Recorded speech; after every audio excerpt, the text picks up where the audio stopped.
Welcome to Better Together with your hosts, EmmaLee Italia and Jennifer Morrow. When we all work together, we are stronger and can accomplish more for the kingdom of God. And now, here are the hosts of Better Together, EmmaLee Italia and Jennifer Morrow. Hi, everybody, and welcome to another edition of Better Together. I'm Jen Morrow. I'm EmmaLee Italia. Welcome, everyone. It's good to be back with you guys. We have an in-studio guest with us today. Special treat. A special treat, I know. We're very excited. And this is Jim Vargas, and Jim is the Evangelization and Faith Formation Director for the New Jersey Knights of Columbus.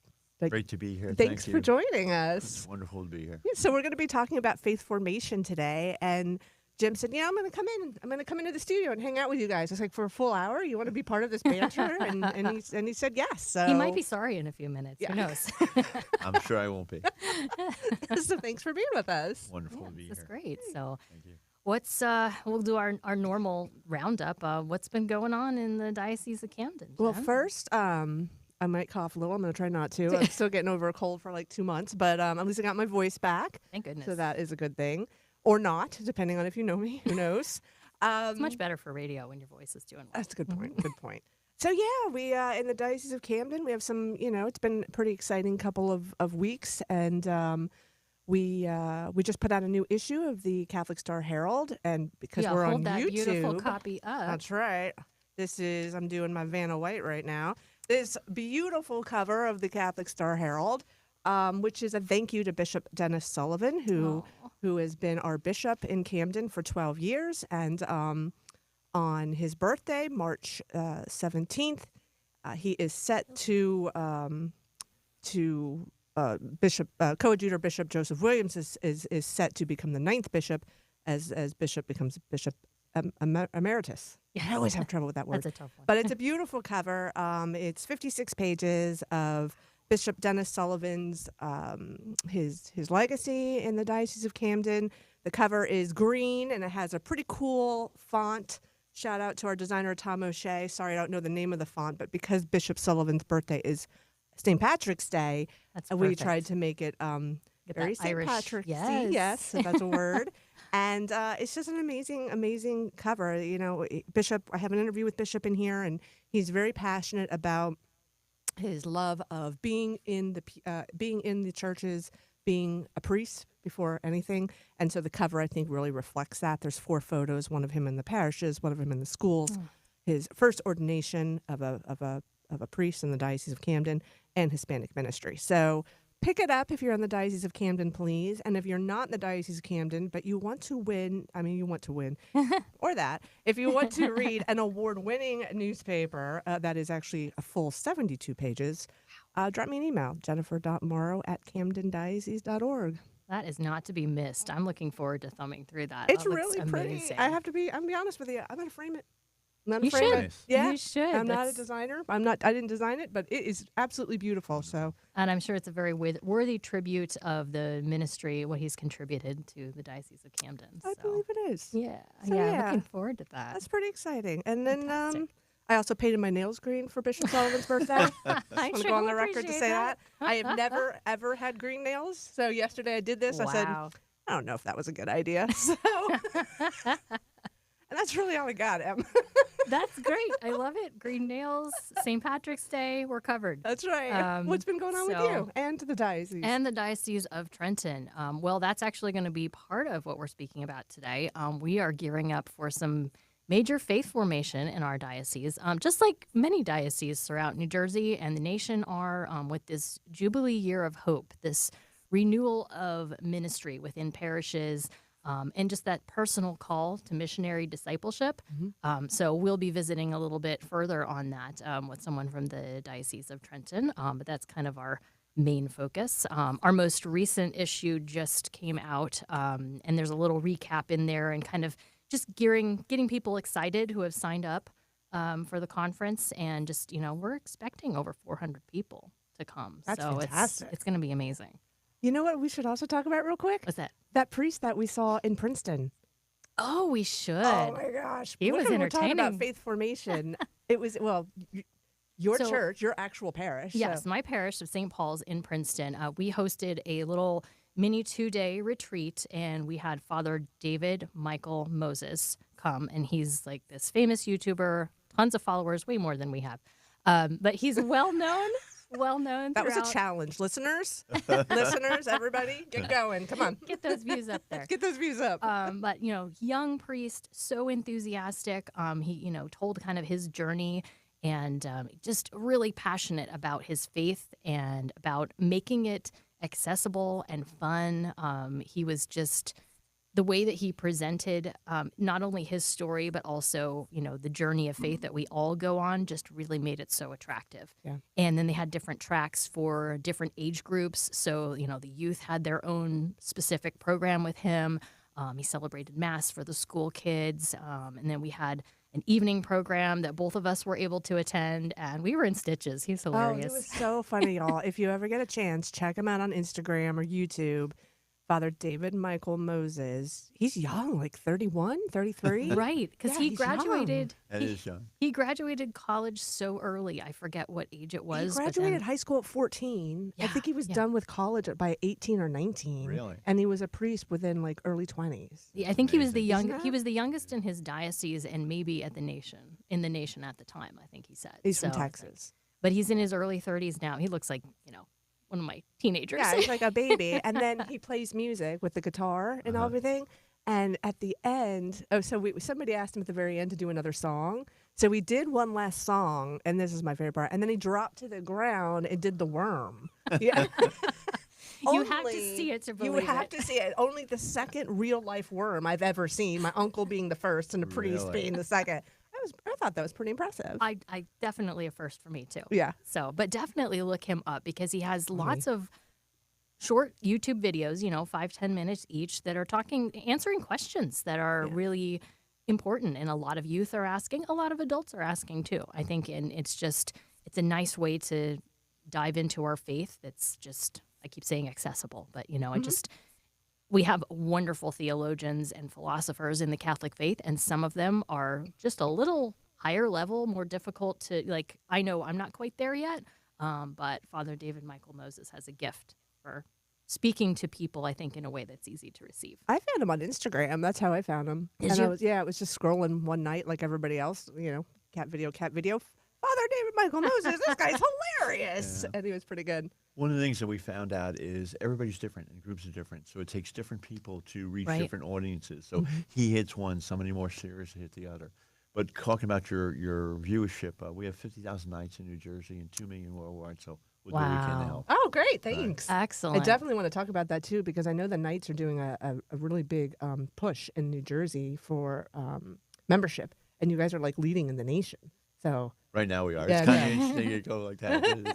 that is what Neil interesting. Cullen from the Diocese of Camden tells me. Yeah, he We'll is. take it. We have right? a big challenge with Texas. That's the name of the Oh, song, yeah. wow. My people. That's where Yes. I'm from. Oh, really? Yeah. Oh, So, nice. That's exciting it's exciting to see any growth like this in our church, in our faith, that people are looking for something, and this is where they're coming to find it in many cases. Right. And I'm actually working on an article right now for the Monitor on Mass attendance and how it has increased pretty much nationwide, but just even within our diocese and specific parishes, and I'm sure within all of the dioceses of New Jersey, we're seeing pockets of enthusiasm. This, and it's a lot of it in the youth, it seems like. So it'll be interesting to, when that article comes out, I'll refer it maybe next month. Absolutely. Yeah. You should bring a copy and show it off like There we I go. do Yes, we in have front to of have the Vanna. in front of the camera. Yes. So talking about Oh, faith, right. Faith our formation. topic is faith formation today. Yes, and you had led us to a wonderful introduction. Was it someone at the diocese, I think, pointed us in the right direction? Yes, in the Diocese of Trenton. It was on your, I believe it was like the pastoral Got it. Facebook had shared Okay. it from the Archdiocese of Newark, because we're all Right. as a state and as a church, we're trying to work together, and Yes. and especially in New everyone's- Jersey, we're all close. You can drive. Yes, and everyone is responding to this Jubilee Year of Hope, and how can we make this visible? How can we have this be an active year for us? And Cardinal Tobin released something in early January, let's see, what does he call it? It's a pastoral letter entitled "We Are His Witnesses." And we'll give you the link. I was just going to point out a couple of things that he kind of talks about this letter that he sent out to the diocese. But he has some reflections on what is the path of pastoral conversion and missionary discipleship that we are called to follow as the people of God. And I think the topic of faith formation today really points toward that specifically. And he points out that Jesus invites us to be his witnesses and share his love and his truth with everyone we encounter. Another point he makes is that we need to have that willingness to be open to what God's word is saying to us and to listen to one another. Hearing a lot about listening these days, and I think we can't overemphasize that point, to be active listeners and to just take in what other people are saying. We were just talking about that with Jim before we came on the show. Is that listening. How we get better at listening the older we get? Like, I think when you're younger, we're just like, we got to talk. But as we get older, we want to listen a little bit more, which is, like you said, what the synod was all about. Yeah, it's exactly that too. And there's a balance. You have to speak out. You have to be visible there. And men, especially who have they been approached now, they tend to lean back and not speak forward. And that's one of the things tonight we're kind of asking them to step forward, be brave, be faithful, proclaim his name. If I were to ask you, and this goes back a long time ago, what the Knight's major mission today, it's to proclaim his name in everything we do and be his witness in everything we do. That's right in line with what Cardinal Tobin is saying here. We in are his his message. witnesses. We are his witnesses, and he says we are challenged to be agents of growth and change in the world. So not just to live our faith quietly on our own, but to actually go out and live it. So you had the website, I think, for the letter. If anybody wants to read his entire message. Yes. So it's We Are His Witnesses.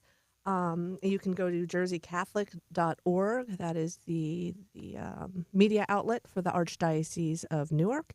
And I believe you can also go to their diocesan site, which I believe is rcan.org. So either one of those, and you can find a direct link and read it. Yeah. So I think we're about ready to take a quick break and then bring on our first phone guest for the hour to talk about some faith formation happening in our state. Sounds good. So everybody stick around.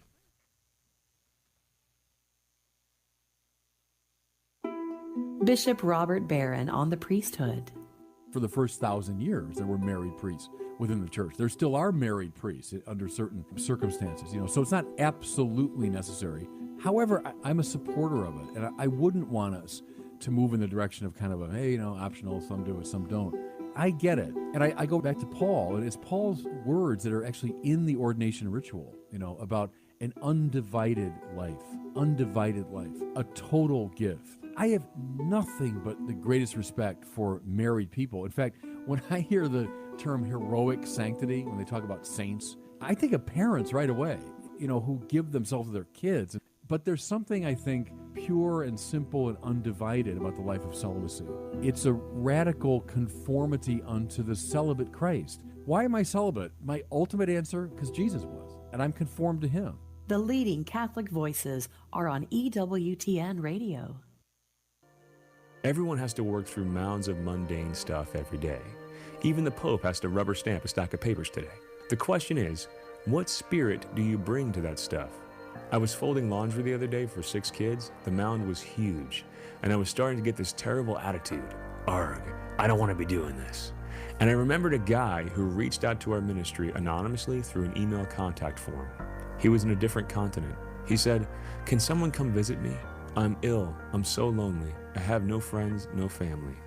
He was just reaching out to the internet in desperation. I almost started crying as I folded each shirt. Thank you, God, for the kid who wears this shirt, the wife who wears that dress. Listen, if you have work today, give thanks. And if you have people you love who you're getting to work for, give thanks even more. If you do, your work might still be kind of stinky, but at least you won't be. This is Chris Stefanik from reallifecatholic.com on EWTN Radio. Welcome back to Better Together, everyone. My name is EmmaLee Italia. I'm Jen Morrow. And in our studio with us today, we have Jim Vargas, who's the State Evangelization and Faith Formation Director for the New Jersey Knights of Columbus. And we'll be joined on the phone shortly here by Denis Contino. And she is the Director of Catechesis for the Diocese of Trenton. Good morning, Denise. How are you? Good morning. I am doing wonderful. Thanks for having me this morning. I'm excited to share information about our upcoming conference with the community of listeners. Oh, we're excited to have you on. And I don't know if you heard that we also have Jim Vargas with us, who is the State Evangelization and Faith Formation Director for the New Jersey Knights. I did. So, Jim, I don't know if you and I ever met, but I'm glad to be on with you this morning. Same here. I think we crossed paths. I work with Josue and Rachel a lot. Yes. My colleagues in the Chancery, so that's wonderful. Awesome. So we're going to dive into the Hope in Our Hearts Faith Formation and Parish Ministry Conference that's coming up in the Diocese of Trenton on March 29th, and that will be at St. John Vianney High School in Homedale. The registration is still open through March 14th, and that's at dioceseoftrenton.org/hope2025. I'll say that again at the end. So if you haven't signed up yet and it's before the date, then we're hoping to give you some reasons to do so today. So I'm sure Denise is going to have some great things to share about that. Denise, can you tell us what's special about this upcoming conference? Because this isn't an annual event, right? But it's something different this year? Right. This is not an annual event. This is actually a conference that happened in the diocese many, many years ago. So they used to have these larger conferences. And back in 2009, I attended a conference of this size at at Christian Brothers Academy. And it changed my outlook on ministry as a leader, as a catechist, as someone who transmits the faith. And when I came to the Chancery in 2018 as the director, I really in my heart wanted to bring a conference of this size to our constituents because I know how it changed me. So in 2020, we had this ready to go in the spring of 2020, and we all know what happened in 2020. So with COVID, it never happened. And then moving on, when it was the Jubilee year, Pilgrims of Hope, we just said, this is the time. This is the time. The Holy Father's calling us to something larger. And with the help of all the directors in the diocese and Pastoral Life and Mission, Josue Areola, Dan Waddington, Terry Ginther, and myself, we had this idea to put this conference on, and it needs to be bilingual. It needs to be for our Hispanic parish ministers and also our Anglo parish ministers. So that's what makes it special.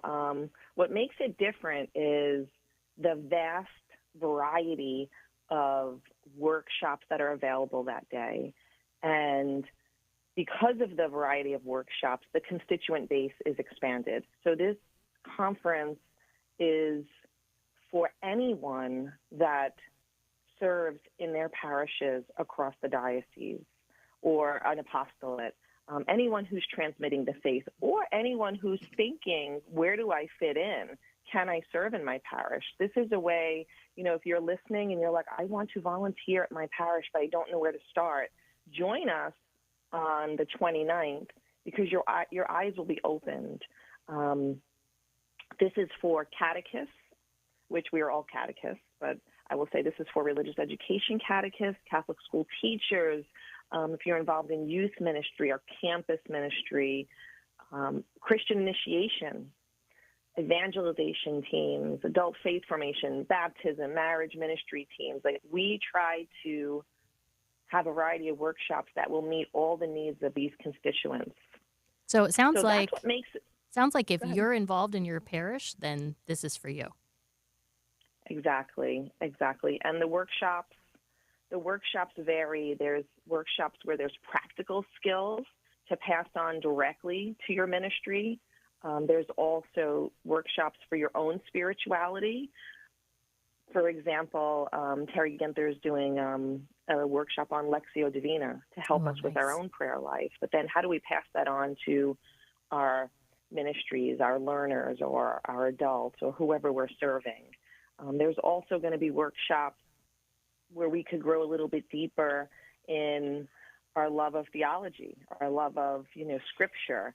And we have a couple of speakers that are diving a little bit deeper.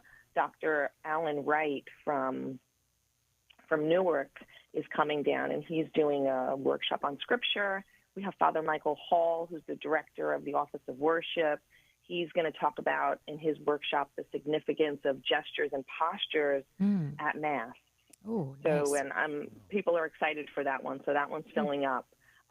We have Father Gary Koch, who's the pastor of St. Benedict Catholic Church and School in Homedale. He's doing a workshop on the Nicene Creed because this year is the 1700th anniversary of the Nicene Creed. So I could go on and on with the beautiful workshops that are being offered that day and the opportunity.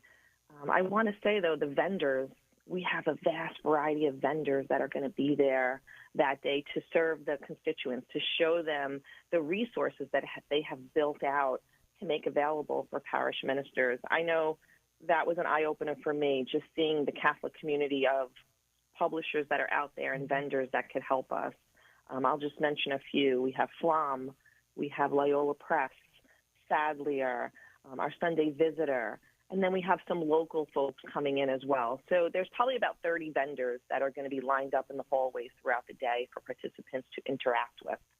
And you know, Denise, it's Jen, by the way. Hi. So hi, Jen. Good to hear you. You too. I miss you. Same.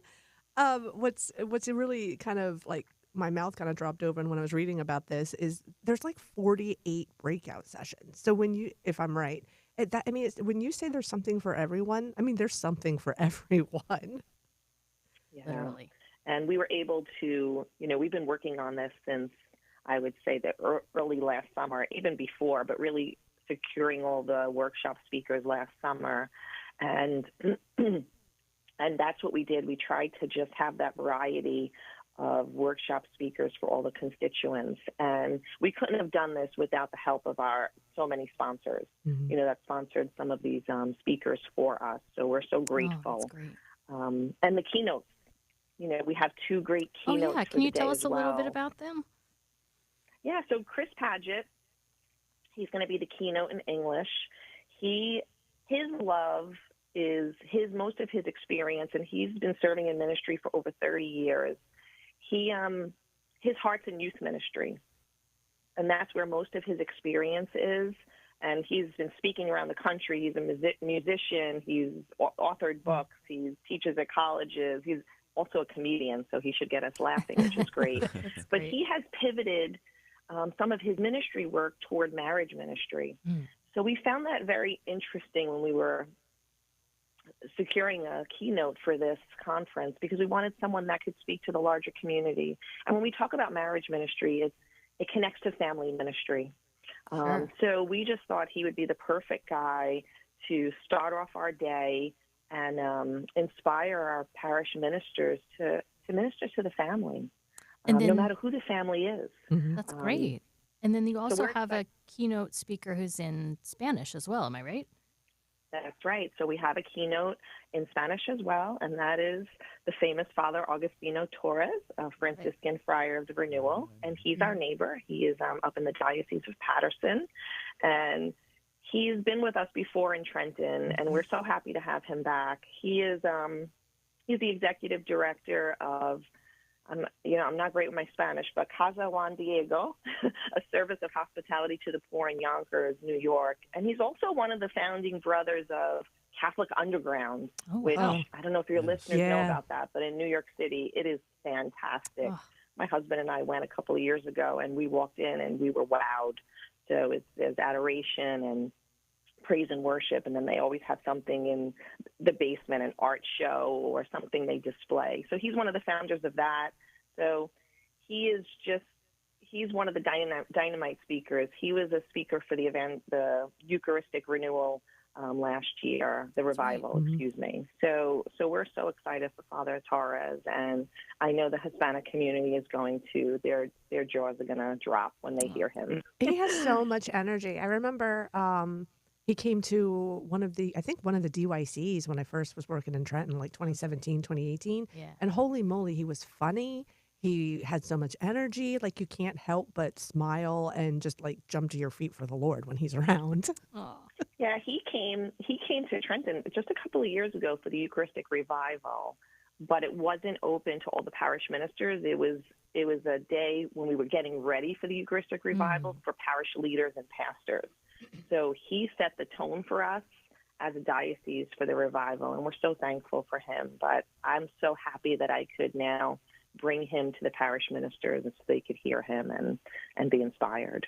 I love that there's such a nice blend of using resources that are within our state and also outside the state. I was looking at the slate of speakers, and that's available online for anybody who's looking for more information that tells a little bit about each speaker, and just looking at their background and, you know, where they've ministered, where they've come from. It's really just kind of highlights how, you know, no matter how far away we are, we're Catholics, we're all part of this larger family.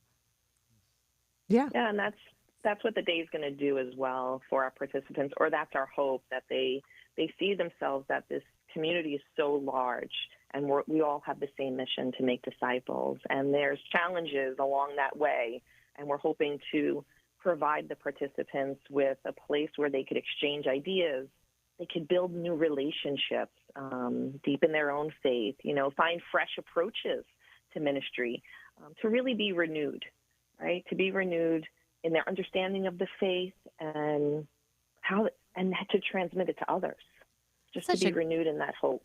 That's such a good point. Like, we often forget, if we're involved in parish ministry, like, we're giving of our knowledge and our time, but we might forget sometimes to care for our own spiritual growth and renewal. And so what a great opportunity for all those who, you know, might need a day to just kind of replenish. And especially during Lent. I mean, Yeah. it's all about renewal, and here you are having this huge event, you know, and during Lent. I'm thinking that wasn't a coincidence.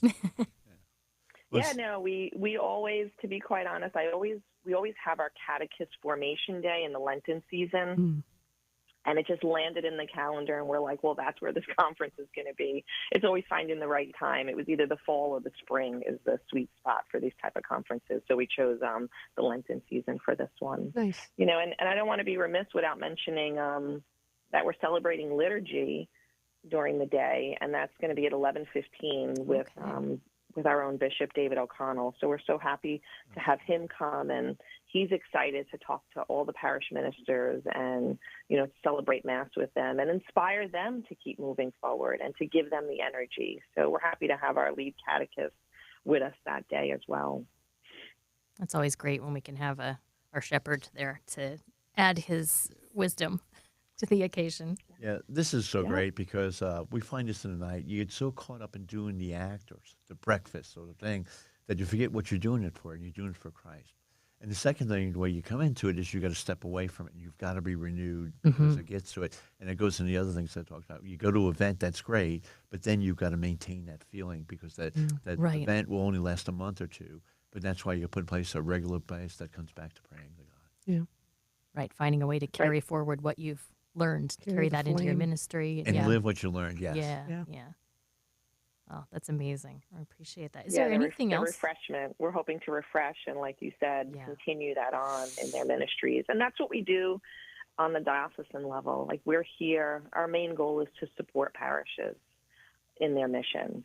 So anybody listening, like, if you need support in your ministry, that's what the Office of Pastoral Life and Mission of the Diocese of Trenton does. We support you in your role.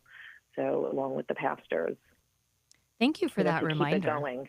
Yeah, because I think it also, you can, if you're new to ministry or getting started, you kind of forget that there are resources that go beyond even your parish that you can draw from. And I'm sure that's the case in all of our New Jersey dioceses. Yeah, that's one of the reasons. That's the missions of the diocese, you know. So I think there's always a lot of mystery of what happens at the diocesan level. But, you know, the diocesan level there is to support parishes and individuals in any way possible, definitely through the pastoral department.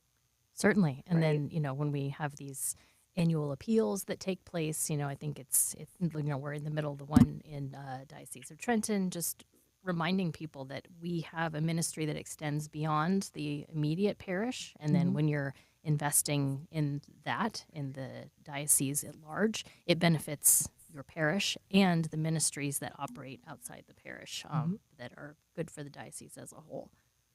And programs like this. And that's so true. And I mean, I'll just take the opportunity to thank all the donors, because this conference would not be possible without the generosity of the people with our annual Catholic Appeal.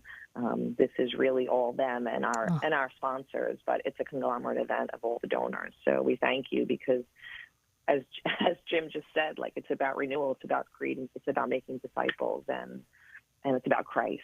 Mm-hmm.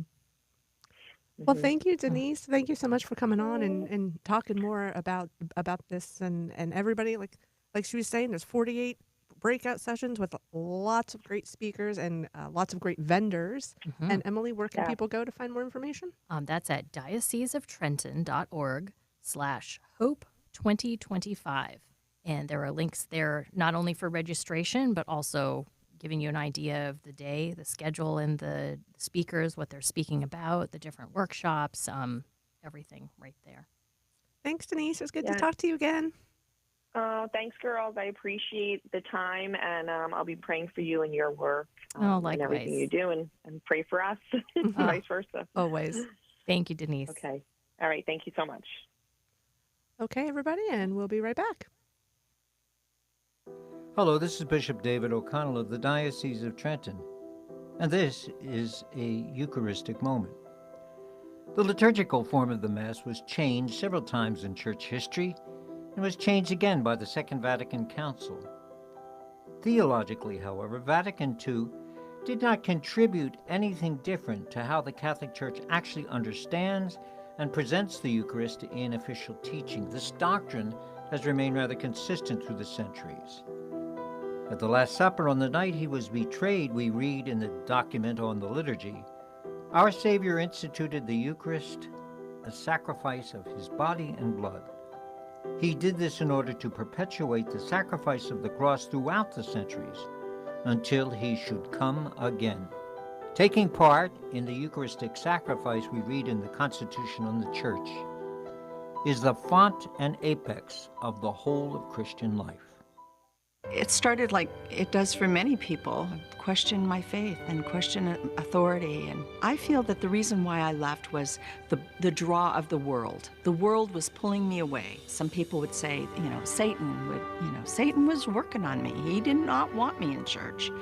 He wanted me to be desperate. He wanted me to have the thoughts of suicide. I started to realize that a lot of the things that I had experienced in my life were a result of my rebellion against God and against authority. Coming back to the church is the first step in healing from all of the hurts of the world. I went from being desperate and in despair to finding hope and encouragement for the future. I'm on God's team. I know who I belong to, and I know where I'm going, and there's nothing that can separate me from God's love. Take another look at the Catholic Church. Visit CatholicsComeHome.org today. Hi, everybody. You're back with Better Together. I'm Jen Morrow. EmmaLee Italia. And with us today, we have Jim Vargas, who is the Evangelization and Faith Formation Director for the New Jersey Knights of Columbus. And he's in studio with us, and we've been talking about faith formation so far today. And Jim's here to talk to us about a Knights initiative called CORE, C-O-R. Is that correct? That is correct. And CORE is not an acronym. It's Latin for heart. And it's from St. John Newman, cor loquitur, heart speaks to heart. And it's based on his meetings that he would bring men together to speak. Mm-hmm. So this is great. Kind of heard about CORE, I believe. Is it kind of new? It's very new. It really introduced 2 years about now, right? And CORE is actually an initiative of the large initiative, Faith and Evangelization and Faith Formation Director, which I run. Okay. So for those who are not familiar with the Knights of Columbus, let's first just take a step back and explain what is the mission of the Knights of Columbus. You know, the Knights have been around for a long time, right. And we've changed. At one time, we had a thing called Surgeon Service Program, which we wanted to do service, but then we realized we have to do it for God, so we changed it, and it's called Faith in Action. Our next step is to take it in and make it very, very personal. Right. CORE comes into, if I looked at the mission, and about 12 years ago, the leader of the room said, if you ask for our mission today, it would be the foremost lay organization in the advancement of the new evangelization. Well, we haven't grown that much, and we've been slow, but core and evangelization is what we're trying to do now. And if you ask what our mission is today, it is to proclaim his name in everything we do and be his witness in everything we do. It's all about him. So how is CORE, the mission of CORE, different than the mission of the Knights? Or is it different? It's Or not different. Just It's another extension? It's an extension. It's the next move of it. So core is the recognition that we talked about great events coming on before. We all go to great events, and you feel really good, and maybe they last a month, okay? And you start to go back to what you're doing. You need to repeatedly come back and talk to God and be with them. And that's what core does. It's men's group. We ask them to meet, once or twice a month. They can meet weekly. And we ask only three main things in it, that there's prayer, there's formation, and there's fellowship in Christ. Okay. When I've worked this, I didn't realize this at the time, but when you look at relationships that men do that are in work, they're great. But when work starts, the relationship stops. And if you do it in prayer, if you do it, that relationship stays. And I've looked back at my own life, and the people, I've worked with many, many people, I've lost touch with them. But the people that have been faith-based, they stay in touch with it. That's an amazing point. My husband just went through the diaconate program, and he maintains a communication with and a brotherhood with the men who went through the program with him at the same time. I think because of the faith-based nature of it, I think that makes such a difference. Work colleagues are wonderful, but, things change, people move on, and that relationship kind of tends Sometimes to fade. they start radio shows together. That's true. Sometimes they do. And you see it right away. In Metuchen, there's a pretty well group that goes at the cathedral. And there was a night, he's a very active night, and he was very active in the men's group. His wife died. And both organizations reacted who they were. But the Knights were like, we're sorry, if anything can help them do it. The group was more faith-based, talked about God, talked about the next mission of it. And you saw instantly the difference of it, and that's where it comes down to. Right. So core itself is great. It's meant to bring people that you have to step away from your day-to-day work and focus on God on a repetitive basis. But we've also, in New Jersey, we built a plan on evangelization and faith formation in 3 prongs. 1, establish the Council Evangelization and Faith Formation Director, called the EFF. Number 2, implement core. And number 3, start living the message of Into the Breach. Into the Breach is a program that Bishop Olmsted put out in 2015. Okay. The Knights took it and made it into a pamphlet, and then he made 10 videos on it. Living those things about masculinity, the spiritual war, being a leader is part of it. So it's not, what we offer in the Knights now is we have a core base where we have a mission, we have a program director, we have a mission membership director. Those are both important. But now the evangelization director brings the spirituality to it. So we can have a plan to do something. We can bring them spiritually, and then we can come and make them live their life by those things called Into the Breach. Into the Breach. Yeah. Okay. So one of the things that goes in, Bishop Olmsted's great. He's retired now. He's out of Phoenix. But, we're going to start a plan coming next year. Right now, we have about a little over 300 councils. I got about 100 EFFs, local EFFs in place. We want to grow that to most councils. In the state? In the state. Okay. Right. And so I'll talk about that in a second. But so, we're going to bring this into, and we're going to start a program. We're going to have a faith-based moment at each business meeting. So they meet to do this type of thing, an EFF related.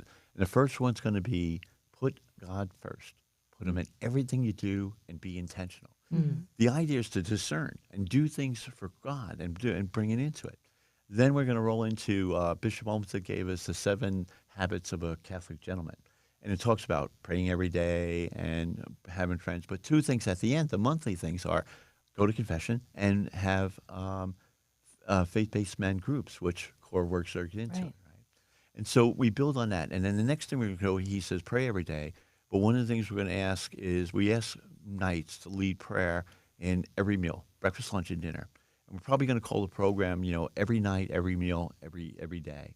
And we're called in the Into the Breach tapes to lead our families. Your job as a man is to lead your family to heaven.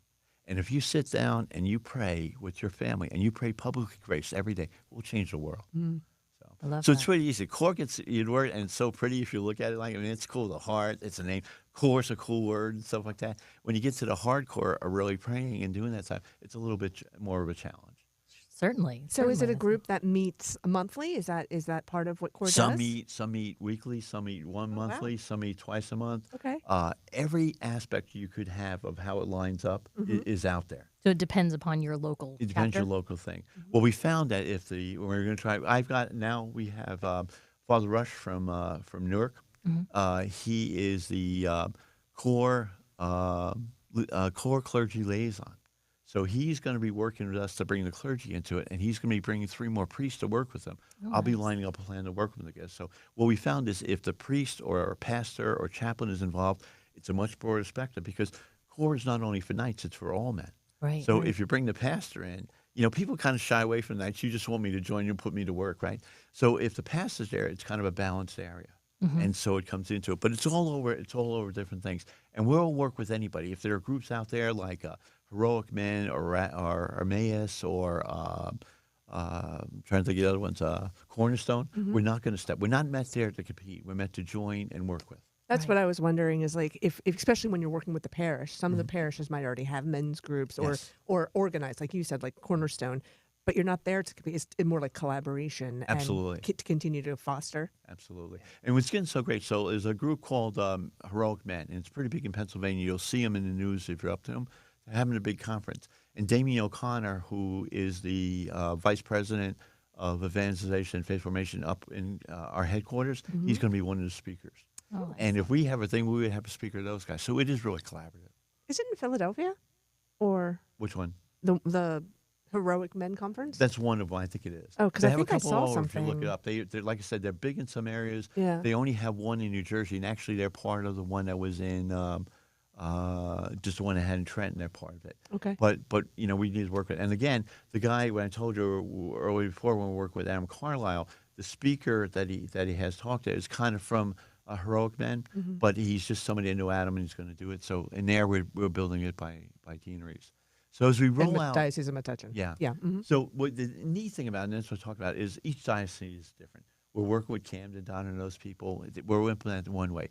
Working in Trenton, we're going to work closely with Josue. With Adam, it's going to be by deaneries. In Patterson, it's going to be out of the Evangelization Center. And Newark, we're going to be more. It's very big, so we'll probably do what they call federations lined up by county. So it's cool. The thing that the Knights can really do, is seal the seams. Dioceses do great things, right? But the Knights can go across it. So remember they have the Eucharistic pilgrimage? Yeah. So it came through Trenton and then into Metuchen and into Trenton, right? Yeah. The Knights were with the whole way. Yeah. Adam led actually a procession. He marched like 17 miles, right? It's like that. Wow. I was the water boy. And, it comes out, and it's a great thing because they were like, well, we have stations here. And I said, I'll take care of it. Don't worry about it. Threw it in my car. I drove ahead of him a mile, stopped, laid it up, and found him. Nobody knew me when I first met him there. By the end of March, I was everybody's best friend. I bet you were. And then we carried it over working with Josue into Trenton, and we followed it from when it went to Trenton all the way when it went to the bridge and was passed over to Pennsylvania. And the Knights were in Pennsylvania. So that's I think our greatness as we come up and stop being the pancake breakfasts. Those things are important. Right. But I'll give you an example. On last Sunday, because I have a house in Pennsylvania, and I went to a local church. I go to a really good church, right? It's in the diocese of Allentown. Right? So the Bishop of Allentown asked everybody on the first Sunday of Lent, every priest, to talk about, it's called Safe Sunday. It has to do with protection around pornography and all those things that are into it. And the priest did a great job of talking about it. And he said, I know people are sensitive about it, so I'm going to leave the material out there. If you don't want to pick it up today, you can come back and pick it up. Well, at the same time, the Knights were having a fish fry. They have 2 fish fries there because they did the Lenten Peace. Yeah. So I went up to the priest after. I said, did you talk to the Knights about what you're doing with the pornography? He goes, no, that's a great idea. And so I went over to the guys over there and said, you know about this? They go, no, okay. The truth of the matter is, Knights, we have to be both at the fish fry and at the pornography table. And the guy at the pornography table may not be good at something else, but so the fish fry guys may not be able to be billed to do that, and the guys who are at the pornography will probably overcook the fish. But that's what the Knights bring. We have different things that we can put together and working together. That's what I love your program here, working together. Yeah. That's what we do. We're all about working together. And so important for men to have a spiritual brotherhood that they can come to and be built up and feel supported. It's great to have mixed groups, but there's something unique about having a men's group or a women's group, that's exclusive to just different experiences, different expressions of faith, different callings. And Different it seems challenges. like this is sure. I tell the story. It's like, you talk about, how you deal with your wives, right? And sometimes the challenge you have. Careful, how you Jim. with the family. You're I in know. the studio But with two ladies. everybody, I'm used to this. Just teasing. But it comes in. They look at the world differently. Yeah, right. And sometimes you feel back off that you don't want to do something, and you back off from it, or you get involved in something, you should back off. And the whole thing is, you can say, "Here's my challenges," and we all have the same thing. And it's the family's different. Men have their role, women have their role, and our job is to raise children. Like I said, if you look at the Into the Breach tape, it said your main job is to lead your family to heaven. So I think this topic is so interesting. I was just talking to a man in his early 50s recently, and he said, I think I'm done making friends. I have all the friends I need. And I was like, but you only have like 2 man friends. He's like, and that bothered me, right? Because I feel like fraternity among men and spirituality among men is going to be different, obviously, than it is for women. Mm-hmm. So it sounds like CORE could be one of those avenues to bring men together for their spirituality. Because what do you think men are hungering for when it comes to spirituality? Exactly it. Well, you'll find 70% of men don't have one friend. That's what the studies have. Men don't share. I mean, women, when you have like Cornerstone, you throw that up there, you need 100 people. 2 weeks later, there's 100 women there. You have it true. takes to the last True. day. The last day It's to true. get the Cornerstone men, you're still looking for people, right? Yeah. And the point is, once you get them to there, once people understand they can, they learn to be different, and they go back, and that is a place where you re-energize as a man, and then go back to the world and act it. And other men are acting it too. Mm-hmm. So it drives. It's so important. And Terry from Trenton, we met with her and talked about it. She's like, men are so broken. This is so important, guys. You got to do it right. And Donna from down in Camden said the same thing. So it's interesting when we go walking to talking to people that the women are the ones that were saying they saw the breakness, the hardness, the Sure, loneliness because of we men. witness it in the men we love, that they need that fraternity. And there are a lot of secular fraternal organizations that don't have the membership that they used to. And so, I think the Knights are really filling a void there, but adding the spiritual aspect as well. So it's not just activity, but it's activity plus it's for a purpose, for a specific purpose. Not only that, so the programs help you do that, but you really, as men, you can get really caught up in the act. Mm-hmm. And even when you're fighting somebody like if we testify at the legislature or we're out in front of a pregnancy center, if you're caught up in the act, you can lose God, and you're doing it for yourself. And that's the thing about coming back to the whole thing of all the works done. Do not do it for yourself. Put God first, and then do it for the Lord, because He's our master. And He's the one that we're here to serve. Yeah. And we've got great speakers. Jonathan Reyes. Have you ever heard that name? I have heard that name. Right. He's been all over Focus and all that stuff. He's with the Knights now. The stuff he says, he talks one time, he's talking to the young Knights, and he says, evangelization is all in. The world does not need halfway evangelists. They don't do the job. And he said it also brings it home that we have to fight. It's all about God. But we haven't gotten it down. So one of the things we tried to do in New Jersey is Ray Sands, who's the state deputy now, and I work with the Coptic Orthodox Church. They're not in full confirmation with it. But as you know, they were the ones that, if ISIS, the 21 guys who are in the orange robe that were beheaded. Do you remember that back when? From we did it, right? early, yeah. Yeah, so they were Coptics. And when I found out, I worked at the Coptic Church, I sent to the priest over, Father Mina, and we talked about it. It was great, and how they changed the church. But then our Pope Francis made them accepted martyrs in the Catholic liturgy. So they're martyrs in our church. So Ray and I went to their church, and we had a presentation to them. Full church, 400 or 500 people into it. And we talked to them about it. We gave them an icon, but we presented a rose to each of the icons that they had of the 21 men. Mm-hmm. And when they finished, they were talking, the deacon was saying, he goes, we are Coptics. He goes, we expect to be persecuted for our Lord Christ, and we embrace martyrdom.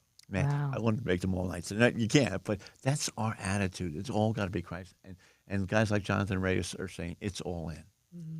How would you advise someone who's considered the the Knights in the past, but maybe they view the Knights as, well, they flip burgers and they, do diaper drives, that's not really my thing. I mean, how would you invite someone who doesn't have that much experience with the Knights? How would you kind of advertise to them and encourage them, to give it a try?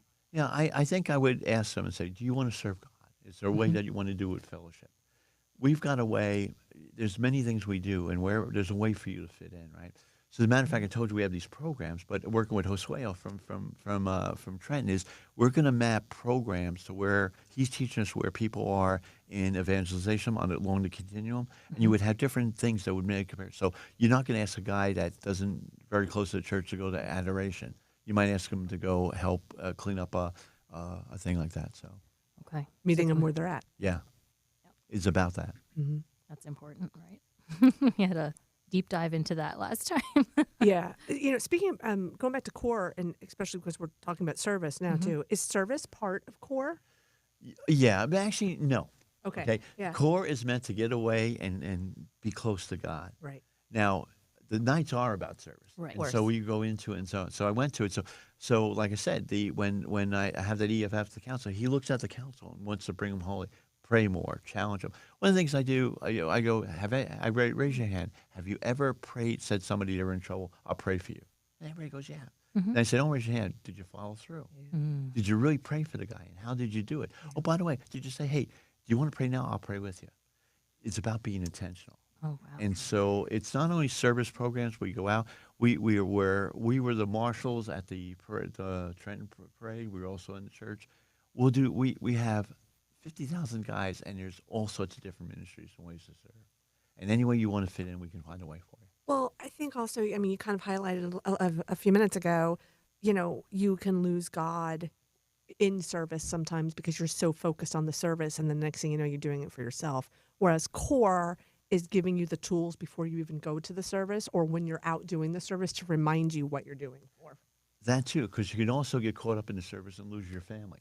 The whole thing is your family. It's about your family coming into it. But if you bring God in and do it for God, he'll work your way through. Yeah. And the whole thing, one of the things we talk about, we're here to proclaim his name and radical trust in the Holy Spirit. Most people don't know it. And there is a spiritual work. Get to know your guardian angel. Yeah. And that's, I think, important to have a very specific to men opportunity to touch on those spiritual and prayerful acts, that just reorient. So if people want to find out more information about core, how can they do that? They can go up on the website. If you type it up, New Jersey Knights, and they'll come up. You'll get to our website. Just click into it, tell it. If you'll give them my information, you can send it to me. And we're in a process of building now there.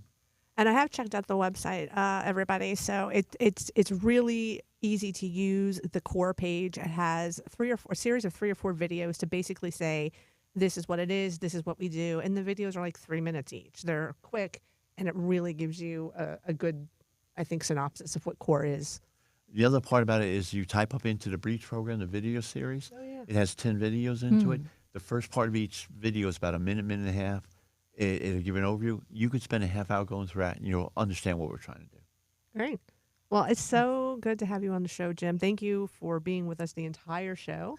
I love it. This is great. I love the fact that you have a hand in every diocese in New Jersey. So it's exactly what Better Together is about. So, that's fantastic that you're working with everybody. Thanks for being with us. Thanks for having me. It's great. Thank you. What you do is great. Thank you very much. God bless you. Thank you.